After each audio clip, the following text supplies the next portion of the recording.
In einer Reihe von europäischen Ländern gibt es steuerlich attraktive Optionen für Freelancer und in diesem Video werde ich dir 9 Länder vorstellen und was sie dir steuerlich zu bieten haben. Wenn du als Einzelunternehmer oder Freiberufler gerne ins Ausland umziehen möchtest, hast du sicherlich schon davon gehört, dass es verschiedene Länder gibt, die hier attraktive steuerliche Modelle für Freiberufler bzw. Einzelunternehmer anbieten. In den meisten europäischen Ländern gibt es keine Unterscheidung zwischen Freiberufler und Unternehmer wie in Deutschland. In Deutschland ist es ja so, dass der Freiberufler keine Gewerbesteuer bezahlen muss. Das ist eben in den anderen europäischen Ländern nicht so. Dort zahlt jeder die gleiche Steuer. Hier werden also alle Freelancer über einen Kamm geschoren. Anders als in Deutschland sind allerdings Freiberufler und Einzelunternehmer in der Regel voll sozialversicherungspflichtig. Das heißt, du musst sowohl in die Rentenversicherung des Landes einzahlen als auch in die Krankenversicherung. Hier kann es gegebenenfalls eine Option geben, wenn du nur temporär Deutschland verlässt, aber weiterhin den deutschen Wohnsitz beibehältst und somit weiterhin in Deutschland unbeschränkt steuerpflichtig bist, dann kannst du in dem anderen Land hier eine A1-Bestätigung aus Deutschland bringen. Diese bestätigt, dass du in Deutschland wohnst und in die Sozialversicherung einbezahlst, also in Deutschland versichert bist. Dann musst du in der Regel im Ausland nicht in die Sozialversicherung einbezahlen, also nicht in die Rentenkasse und die Krankenversicherung einbezahlen, wenn es sich nur um einen temporären Aufenthalt handelt. Wie gesagt, dann bleibst du unbeschränkt in Deutschland steuerpflichtig. Üblicherweise ist es dann so, dass deine Freelancing-Einkünfte im Ausland zu versteuern sind, allerdings du mit dem Rest deines Welteinkommens in Deutschland steuerpflichtig bleibst. Das kann natürlich kompliziert sein. Du musst dann in beiden Ländern Steuererklärung einreichen. Also vielleicht nicht immer so 100%ig gewünscht, aber das ist eine Option. In diesem Video werde ich nicht nur die steuerliche Belastung, sondern eben auch die Belastung durch die Sozialversicherung hier aufführen für jedes Land und zwar für ein Einkommen von 100.000 und 200.000 Euro. Wie gesagt, 9 Länder haben wir. Ich habe diese Länder nun hier alphabetisch geordnet. Fangen wir mit dem ersten Land an. Das erste Land in unserer Liste ist Bulgarien. Dort gibt es die Möglichkeit, 25% des Umsatzes als Betriebsausgaben anzurechnen und auf den Rest zahlst du dann eben 10% Steuern, also auf den Rest des Umsatzes und dann eben auch noch die Sozialversicherung. Was musst du also bezahlen? Also bei 100.000 wären 75.000 steuerpflichtig, du zahlst also 7.500 Euro Steuern und dann zahlst du auch noch Sozialversicherung in Höhe von 8.363 pro Jahr. Würdest du also insgesamt bei 100.000 15,9% Steuern und Abgaben bezahlen. Bei 200.000 würdest du 15.000 Steuern bezahlen, die Sozialversicherung bleibt gleich, weil diese ist gedeckelt. Also wiederum 8.363, insgesamt rund 23.000. Also bei 200.000 ist das ein Prozentsatz von 11,7% gesamt an Abgaben. Also sehr wenig, muss man sagen. Kommen wir zu unserem nächsten Land, Griechenland. Hier gibt es eine Einwanderregelung, ähnlich wie in Italien. 50% deines Einkommens sind steuerfrei. Auf die übrigen 50% zahlst du dann die üblichen griechischen Steuern und Abgaben. Also zunächst mal bei 100.000. Insgesamt zahlst du auf 50.000 Euro Steuern. Das sind dann 13.900. Sozialabgaben in Höhe von 7.913, insgesamt also rund 22.000 Euro, ein Prozentsatz von 21,8% an Abgaben insgesamt. Bei 200.000 Euro zahlst du dann eben auf 100.000 Euro Steuern, da sind es immerhin schon 46.900 an Steuern, wiederum die gleichen Sozialabgaben, 7.913, dann bist du mit rund 55.000 Euro Abgaben dabei. 27,40% insgesamt Steuern und Abgaben. Das nächste Land in unserer Liste ist Italien. Hier gibt es ein sehr ähnliches Modell wie das in Griechenland. Das war früher sogar noch viel günstiger. Mittlerweile sind nur noch 50% steuerfrei. Dafür kann man aber auch überall in Italien wohnen.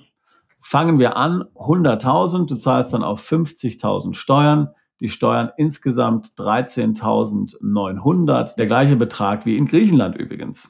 Allerdings sind mit 13.000 € die Sozialabgaben nochmal höher, das heißt insgesamt zahlst du an Abgaben 26.900, 26,9% bei 100.000 Einkommen. Bei 200.000 in Italien zahlst du dann 35.640 € Steuern, 26.000 € Sozialabgaben, insgesamt also 61.640 € Abgaben. Damit liegen wir dann bei 30,8% insgesamt Steuern und Abgaben. Noch ein wichtiger Hinweis, die italienische Sozialversicherung ist gekappt bei 120.000 € Bemessungsgrundlage. Hier in unserem Beispiel hatten wir ja 100.000.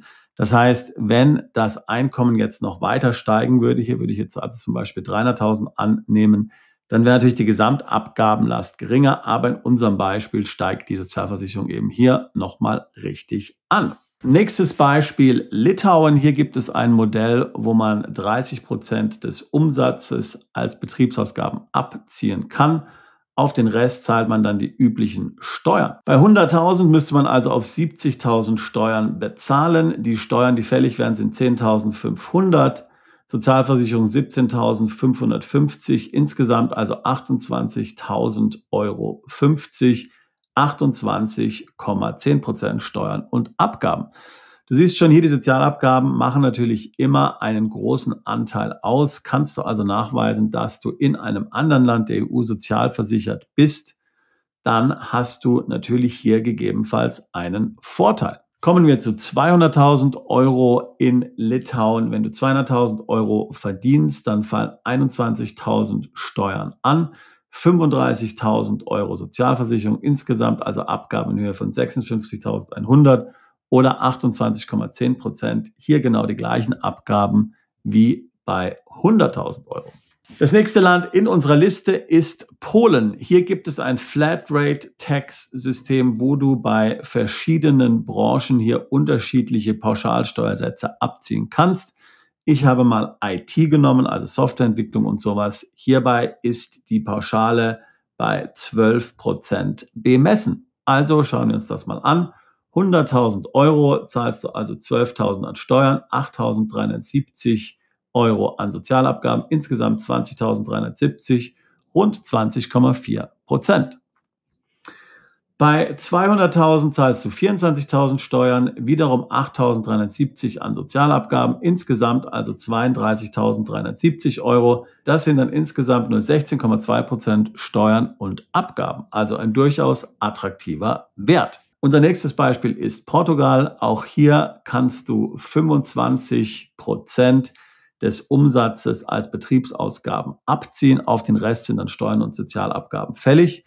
Hier muss man dazu sagen, dass du in den ersten 12 Monaten keine Sozialabgaben bezahlen musst. Bei 100.000 € Umsatz sind also 75 dann zu versteuern. Du zahlst insgesamt 22.916 an Steuern plus 11.253 an Sozialabgaben. Insgesamt also 34.151 €.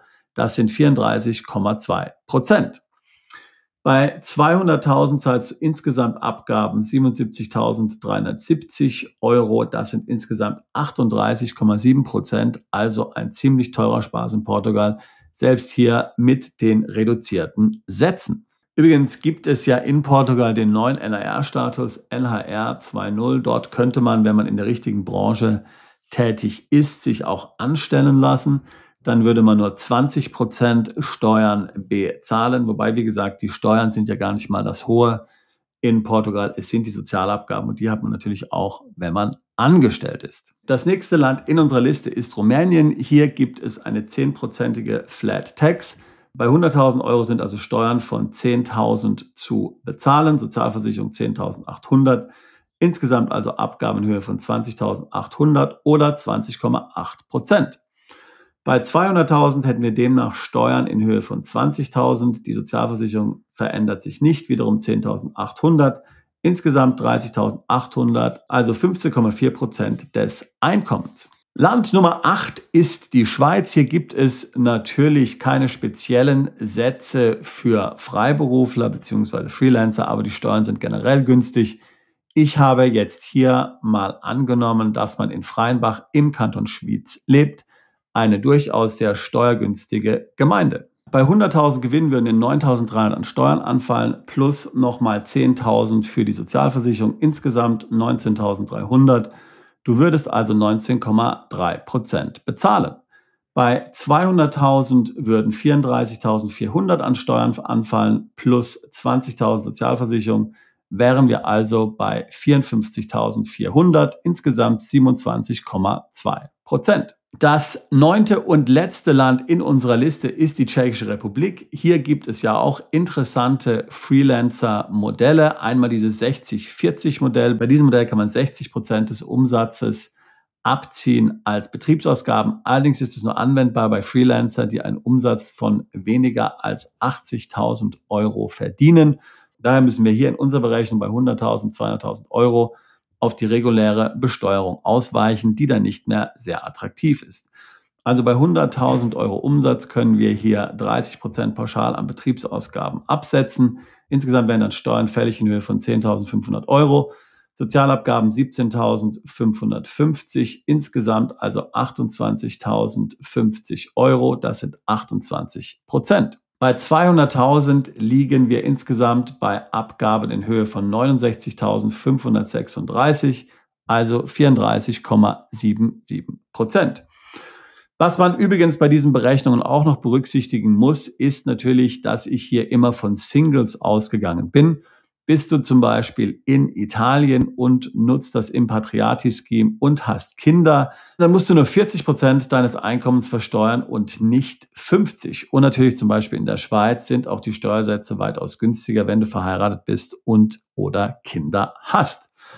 So, das waren sie, unsere 9 Länder. Der Steuervergleich hier für Freelancer im Ausland. Du siehst, es sind schon ganz schön große Unterschiede vorhanden und vielfach ist eben die Sozialversicherung das, was das Ganze hier unangenehm erhöht. Also lebst du zum Beispiel in einem Land, wo die Sozialversicherung günstig ist, kannst du ja dann in einem der anderen Länder hier als Freelancer tätig sein und dir die hohen Abgaben dort möglicherweise sparen. Das ist etwas, was du dir auf jeden Fall anschauen solltest.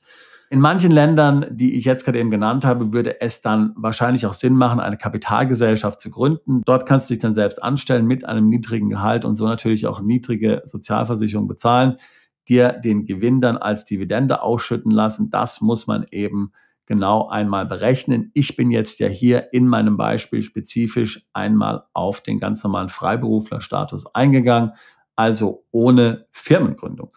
Aber wie gesagt, die Firmengründung kann natürlich absolut Sinn machen, insbesondere in den Ländern, wo die Abgaben sehr hoch sind. Wenn auch du dich mit dem Gedanken herumträgst, auszuwandern und im Ausland vielleicht weniger Steuern zu zahlen, dann würde ich mich freuen, mit dir ein Beratungsgespräch zu führen. Link dazu packe ich hier in die Beschreibung dieses Videos mit hinein. Wir beraten seit fast 20 Jahren Mandanten genau zu solchen Fragen. Umzug ins Ausland, Steueroptimierung im Ausland.